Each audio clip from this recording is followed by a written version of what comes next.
ভালোবাসন চ্যানেলে আমি আমরা এখন চলে এসেছি অবনীন্দ্রনাথ ঠাকুরের বাগান বাড়িতে। আজকে চলে এসেছি অবনীন্দ্রনাথ ঠাকুরের বাগান বাড়িতে।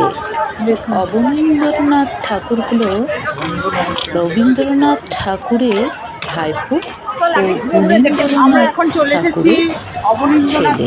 এই বাগান বাড়িতে বাগান বাড়িটি অসাধারণ সুন্দর। হুগলি নদীর তীরে অবস্থিত, দেখতে অসাধারণ অপূর্ব। চারিদিকে গাছ গাছালি, মানে কি বলবো। আর এই পেন্টিংগুলো তারই হাতে আঁকা।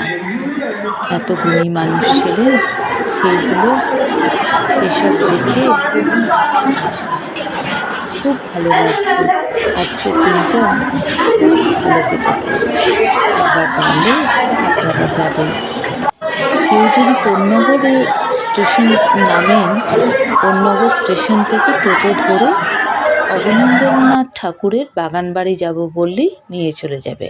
আমরা গিয়েছিলাম শ্রীরামপুর থেকে টোটো ধরে একবারে জিটি রোডের ওপরেই বাড়ি।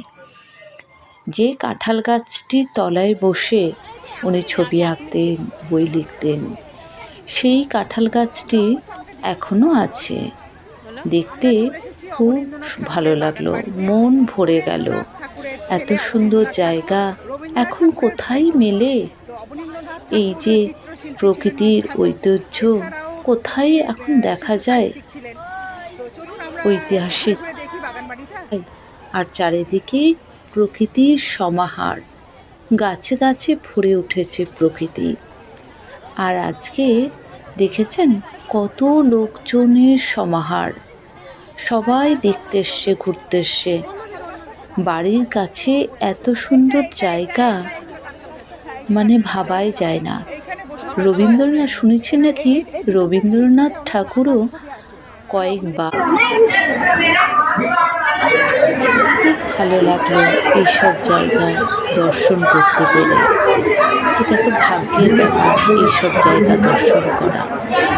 তাই আপনাদের সাথে একটু ভাগ করে নিলাম। দেখুন, আপনাদের ভালো লাগবে, অবশ্যই ভালো লাগবে। তাহলে একবার এসে দেখে যাবেন। কেমন লাগলো জানাবেন। কমেন্ট করতে, সাবস্ক্রাইব করতে, শেয়ার করতে ভুলবেন না যেন। ভালো থাকবেন।